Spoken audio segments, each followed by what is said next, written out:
Babis Plaitakis, bonjour. Je vous remercie d'être Bonjour. avec, je vous remercie d'être avec nous aujourd'hui à distance. Pandémie oblige. D'habitude, nous avons le plaisir de vous accueillir physiquement au sein de notre université. Comment se passe le confinement en Grèce et d'où nous parlez-vous? Je suis à Héraclion, en Crète, qui est ma ville natale. Je suis depuis quelques mois ici, dans le but d'écrire un autre roman. Donc, je me suis permis ce déplacement, d'abord à cause de la situation aussi, du confinement. Je suis ravi de me connecter à la Sorbonne en ces temps donc, difficiles et de vous parler de mon dernier ouvrage, donc Paris en France, Hypatie, la femme qui a osé.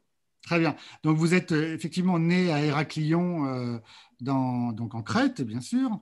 Vous avez passé votre enfance en Crète, mais assez vite, vous êtes allé à Athènes. Et puis, si j'ai bien compris votre biographie, vous êtes aussi parti à Paris, en France, pour étudier. Et vous avez commencé par des études de médecine, mais finalement, assez vite, vous êtes allé vers l'histoire de l'art, l'archéologie. Même vous étiez à l'école pratique de hautes études, je crois, ou l'école des hautes études en sciences Oui, oui, sociales, peut-être. oui, oui. Oui, en effet, j'ai commencé par la médecine parce que j'avais déjà deux frères médecins quand je suis entré en médecine, donc j'étais plus ou moins poussé par la famille. J'étais le plus jeune. Mais en fait, je me suis rendu compte que j'étais attiré plus par l'art.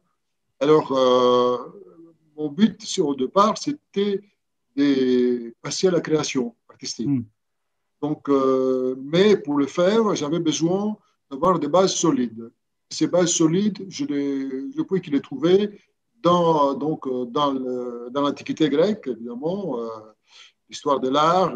Et une fois donc où j'ai eu ces connaissances que je voulais, évidemment, ça ne s'arrête jamais, on apprend toujours. Et je me suis lancé donc dans la création artistique. Y Bon, compris le cinéma. je commençais par une petite pièce de théâtre, café-théâtre à l'époque à Paris.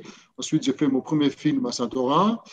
Ensuite, j'ai fait un long métrage donc, à Athènes, tourné aussi à Paris en partie. Et j'ai écrit un scénario pour les Gréco. Ah oui, le Gréco. Et, pour les Gréco. Et en fait, je me suis rendu compte qu'il était plus facile donc, de passer à l'écriture que de faire le film parce que c'était un film d'époque, ça demandait beaucoup de moyens. Et du scénario est né mon premier roman historique, Les Gréco et les Grands Inquisiteurs, qui a bien marché, puisqu'il a été publié en 6 langues. Oui, vous Donc, avez reçu un prix, je crois, un prix pour oui, le j'ai reçu un Gréco. prix en Grèce, Sikéana 2004. Donc, après, ce qu'on peut dire, j'étais, disons, le virus, je peux dire, de la littérature, de l'écriture, donc resté à moi.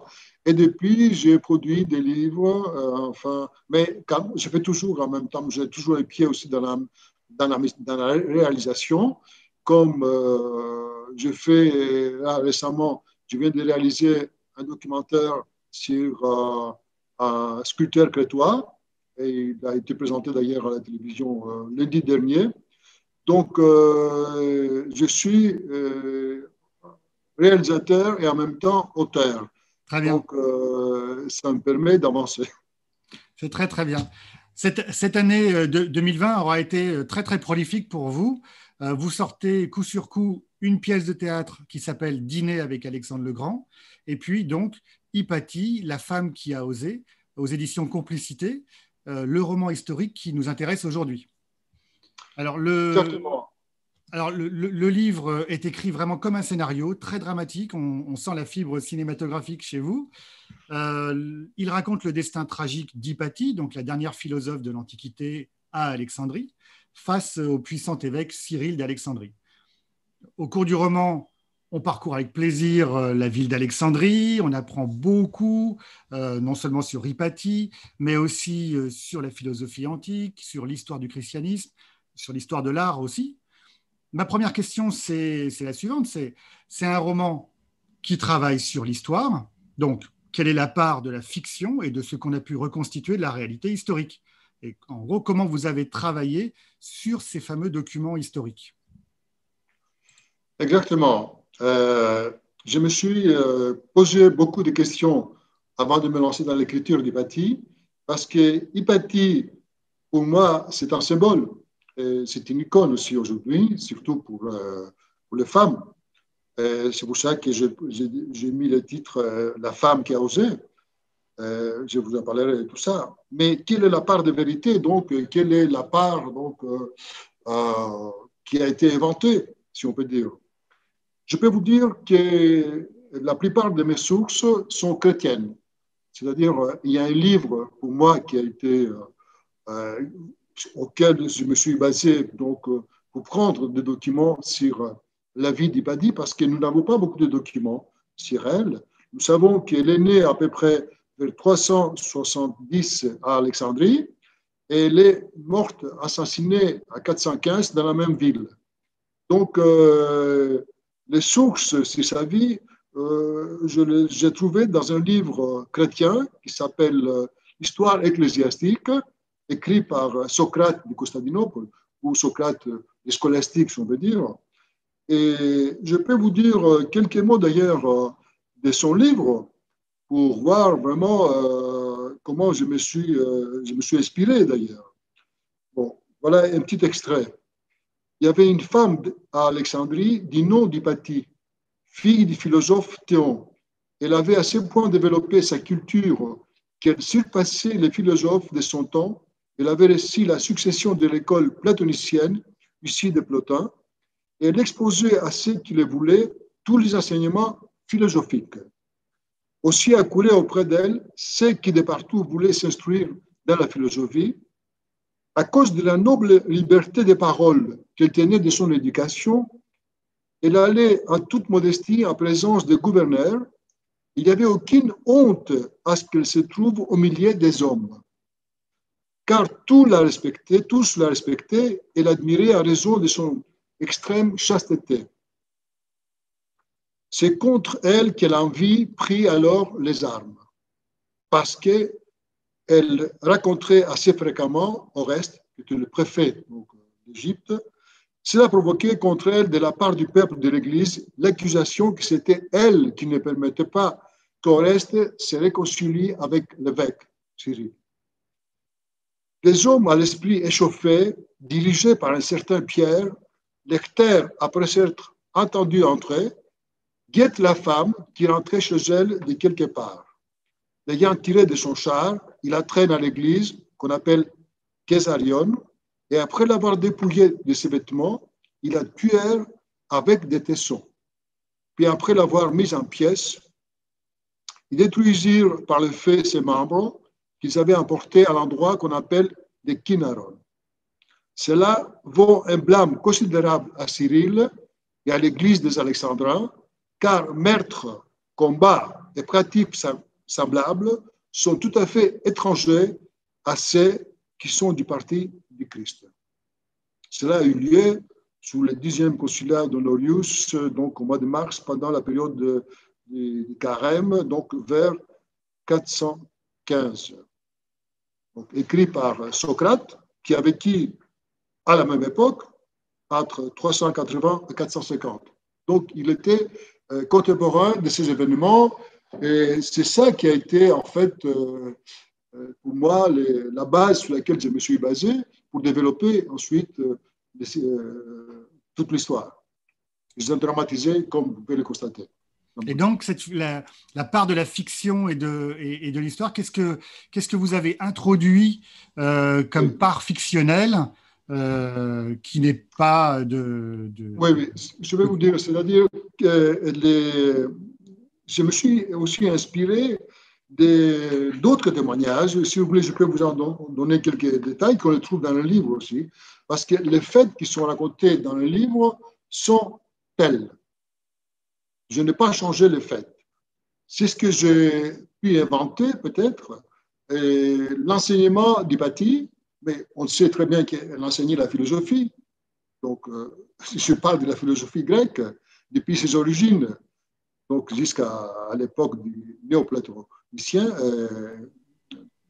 néoplatonisme. Donc, et puis, je me suis inspiré aussi des lettres d'un de ses élèves, Synésios, parce que ces lettres existent. Synésios, c'est très important parce que lui, il était donc son élève bien-aimé. D'ailleurs, il a entretenu une correspondance avec elle jusqu'à la fin de sa vie et il est devenu évêque chrétien de Cyrénaïque. Donc, c'est quand même extraordinaire. Un élève d'Hypatie qui devient évêque par la suite. Donc, ça, je me suis inspiré énormément de ces lettres. Je me suis inspiré aussi de l'édit de Théodose de 391 et qui a permis à Théophile, qui était l'oncle de Cyril, de détruire la bibliothèque d'Alexandrie, des temples grecs, donc des événements tragiques à l'époque, à la fin du IVe siècle. Et durant cette époque, d'ailleurs, les tombeaux d'Alexandre ont disparu. Enfin, les corps d'Alexandre ont disparu. Donc, je me suis inspiré aussi de ces édits. Et donc, nous connaissons les événements de la succession de la chaire épiscopale d'Alexandrie après la mort de l'évêque, donc de l'évêque Théophile, qui était l'oncle de Cyril, et qui va finalement acquérir cette charge épiscopale en écartant Timothée, qui était le choisi du Constantinople. Donc, on voit déjà un personnage quand même, qui a des vies non seulement ecclésiastiques, mais aussi politiques, qui veut dominer tout. Donc, c'est l'arrogance d'un homme. Donc, nous connaissons les oppositions entre les préfets Oreste, qui était représentant de Constantinople, qui veut mettre de l'ordre dans une cité qui était connue pour ses émeutes. Souvent, il y avait des émeutes donc, à Alexandrie.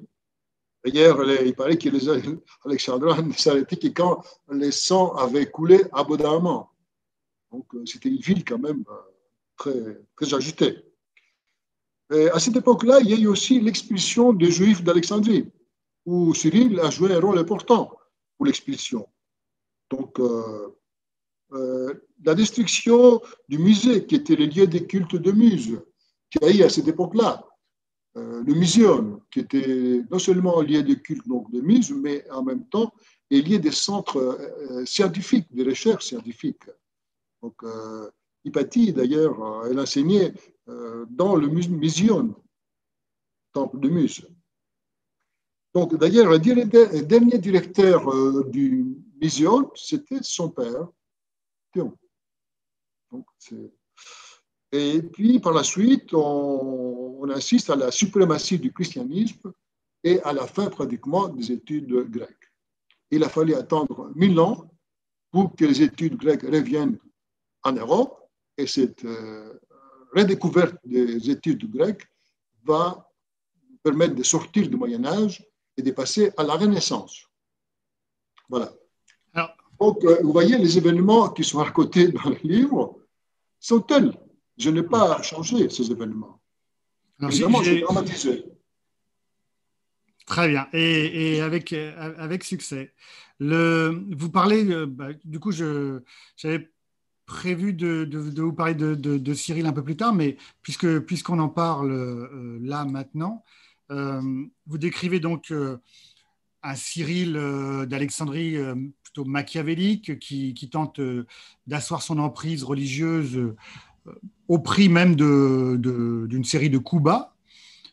Vous lui opposez à côté des personnages solaires comme Julien l'Apostat, mais aussi donc Synésios qui est évêque, qui devient évêque de Cyrénaïque et qui est donc, comme vous l'avez dit, ami d'Hypatie. Donc ma question, c'est votre roman, on est d'accord, n'est pas une diatribe contre le christianisme? Pas du tout, non, pas du tout. D'ailleurs, ça, je le dis clairement à la fin du livre. C'est ce qui venait de commettre les Parabolani, qui était un corps d'homme, donc sous la direction de Cyril, était étranger au christianisme. Donc, ce n'est pas contre le christianisme que j'ai écrit ce livre. J'ai voulu développer une période de l'histoire de l'humanité qui est quand même très importante. Et j'ai voulu comprendre d'ailleurs pourquoi donc, on a abandonné donc, la maxime delphique tout étudier pour dire qu'il ne faut pas chercher à comprendre, il faut juste croire. Donc, il y a un décalage. Et c'est très important. C'est pour ça que parfois, j'introduis dans mon livre les maximes delphiques, donc, qui sont toujours valables, n'est-ce pas? Alors, à propos de Cyril, ce qui m'a inspiré aussi, c'était son livre, parce qu'il a écrit un livre contre Julien, l'empereur Julien, qu'on a appelé par la suite l'apostat. Parce que Julien a écrit d'abord, parce que Julien, il était mort quand Cyril, Julien, il est mort vers 363 à peu près. Donc, Cyril a eu la chaire épiscopale à 412. Mais il avait écrit un livre contre les Galiléens, parce que lui, il était donc d'une famille chrétienne, mais il a abandonné le christianisme pour, disons, faire revenir les panthéons grecs, parce qu'il était donc épris de philosophie, il était amoureux de la Grèce, donc des lettres grecques, et il est donc, alors qu'il était chrétien, il est devenu de nouveau disciple, si on peut dire, des lettres grecques, du panthéon grec. Il a réouvert les temples qui étaient fermés par ses prédécesseurs, Constantius. Donc, et il a de nouveau imposé la religion grecque de l'Antiquité. D'ailleurs, c'est caractéristique quand il a demandé à Delphes qu'est-ce qui se passe. On lui a répondu que le vestibule d'Apollon donc détruit, Apollon n'a plus d'abri, etc. Lui, il a voulu réouvrir les temples. Donc, lui, il a écrit un livre donc, contre les Galiléens qu'il appelait, c'était contre les chrétiens en fait. Et Cyril, de son côté, il a écrit un livre contre Julien. Donc, je me suis inspiré énormément des écrits de Cyril pour élaborer donc mon ouvrage, et aussi des écrits de Julien, évidemment. Donc voilà des documents qui m'ont beaucoup servi d'ailleurs pour développer ces livres. Vous avez parlé de, enfin, vous avez écrit cette année donc une pièce de théâtre sur Alexandre. Vous nous parlez d'Hypatie d'Alexandrie. Je voudrais savoir, j'ai l'impression que la ville Alexandrie occupe une place importante dans votre cœur. Vous pouvez, enfin, est-ce vrai ou est-ce juste une impression? Oui, vous avez tout à fait raison. D'autant plus que Athènes, hein, à un moment donné, surtout donc à l'époque, jusqu'à l'époque d'Alexandre, elle était la première ville intellectuelle, l'école de la Grèce, on peut dire. Mais après la fondation donc d'Alexandrie par Alexandre le Grand et les Ptolémées, le gouvernement donc des Ptolémées qui a d'abord créé donc la bibliothèque d'Alexandrie, qui était en fait une idée d'Aristote, réunir toutes les connaissances humaines sous le même toit. Donc, c'était la première chose pour le développement d'Alexandrie, intellectuellement, c'était la bibliothèque. Il y avait 700 000 livres.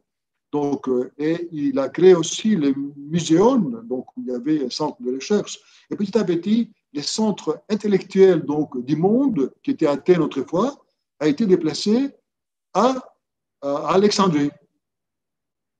Donc, voilà pourquoi Alexandrie, pour moi, a joué un rôle important pour l'évolution des lettres, des sciences aussi, hein, des sciences, l'astronomie, les mathématiques. Donc, d'ailleurs, Hypatie était mathématicienne, elle était astronome, elle faisait fabriquer aussi des instruments, des astrolabes.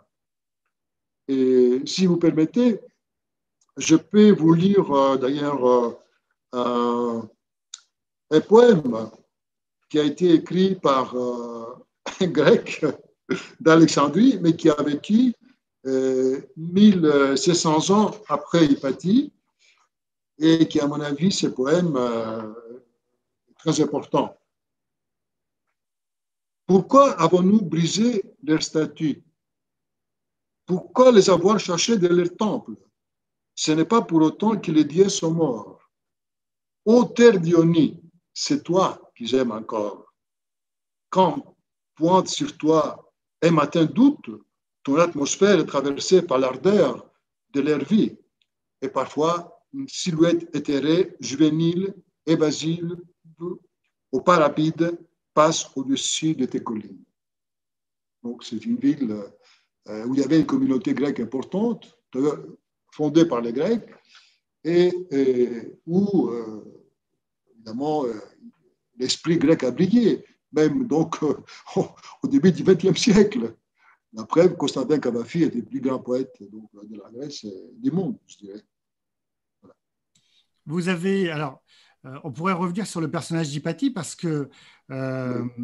parce que vous auriez pu choisir d'autres femmes de l'Antiquité. Je ne sais pas moi, on pourrait penser à Aspasie, on pourrait penser même à la philosophe Hipparchie. Donc, Hypatie, pourquoi Hypatie et pourquoi le sous-titre Hypatie, la femme qui a osé? Elle a osé Voilà. quoi? Oui, parce que Hypatie, en fait, c'est la dernière femme philosophe, professeure de philosophie et de l'Antiquité tardive. Et d'ailleurs, elle a osé défendre donc, disons, le monde grec, le panthéon grec, les lettres grecques, à une époque où c'était interdit, parce que le christianisme ne tolérait plus donc, la, l'étude, les études grecques. D'ailleurs, il y en avait d'autres aussi qui parlaient, quand on parlait de la culture grecque, on parlait des maladies grecques. Donc, puisque le christianisme voulait s'imposer comme l'unique religion, et ce qui comptait, c'était les Saintes Écritures, et tout le reste, c'était vraiment à interdire. Donc, elle a réussi donc, à imposer sa culture dans une ville où les passions religieuses donc, étaient très, très fortes, et à avoir une clientèle, si on veut dire, ou des disciples, même des disciples du côté de l'Église. Donc, c'était une femme quand même extraordinaire et qui, par sa mort ensanglantée, elle a scellé toute une époque. Parce qu'après, c'est fini l'hellénisme. C'est fini. Donc, il fallait attendre la Renaissance pour qu'on le découvre. Donc, pour moi, donc, c'est une femme qui a joué un rôle important et aussi sa mort tragique, donc, qui a scellé toute une période de l'histoire de l'humanité. Est-ce que c'est assez Oui, oui, pour oui, oui, s'occuper de tout à ces fait, tout à personnages? fait. Tout à fait. De toute façon, ça va exactement dans ce que je voulais dire aussi, c'est qu'il y a un chapitre, comme vous l'avez dit tout à l'heure, qui est consacré à la maxime delphique tout étudier, qui est donc une sorte d'ode à l'enseignement rationnel, précurseur d'un humanisme. Voilà. Le livre, on en parle aujourd'hui, un mois à peu près après l'assassinat en France du professeur d'histoire Samuel Paty, auquel Oui. notre université a rendu hommage. Votre livre fait en ce sens un étrange écho. Et je pense aussi du coup à l'exergue du livre sur le fanatisme religieux. Quel est votre commentaire là-dessus? Justement, mon livre, justement, c'est contre le fanatisme, je veux dire. S'il y a un but, c'est le fanatisme, d'où qu'il provient, qu'il soit politique, religieux, il est toujours destructeur. Et là, donc, Hypatie, c'est vraiment l'exemple typique donc, des passions religieuses fanatiques qui conduisent donc à la destruction. Et pour, de ce côté-là, ce livre est très, on peut dire, très actuel parce que moi, je l'ai écrit évidemment il y a 3 ans à peu près. Sa publication en Grèce a eu lieu il y a 3 ans. Donc, à l'époque, il n'y avait pas tous ces événements. Mais tous les jours, on assiste à des événements tragiques où le fanatisme est toujours donc, le moteur destructeur donc, de la civilisation et des relations humaines. Voilà.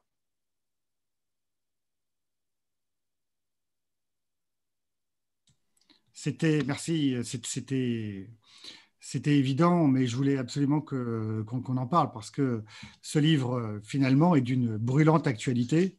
Quand il est sorti, peut-être il y a 3 ans en Grèce, on avait déjà eu les Charlie, etc. Hein, donc on était déjà dans ce phénomène-là, de cette montée des intégrismes et du fanatisme religieux destructeur. D'ailleurs, à un moment dans le livre, il y a un titre de chapitre sur que tout acte violent est une preuve anti-humaniste, finalement. On ne peut pas être violent. Donc c'est un peu aussi un hymne à la paix, ce livre. Oui, à la paix, Par-delà la à la violence. fraternité aussi, à l'amour, à la fraternité. Oui. Contre le mal. Exactement. Contre le mal.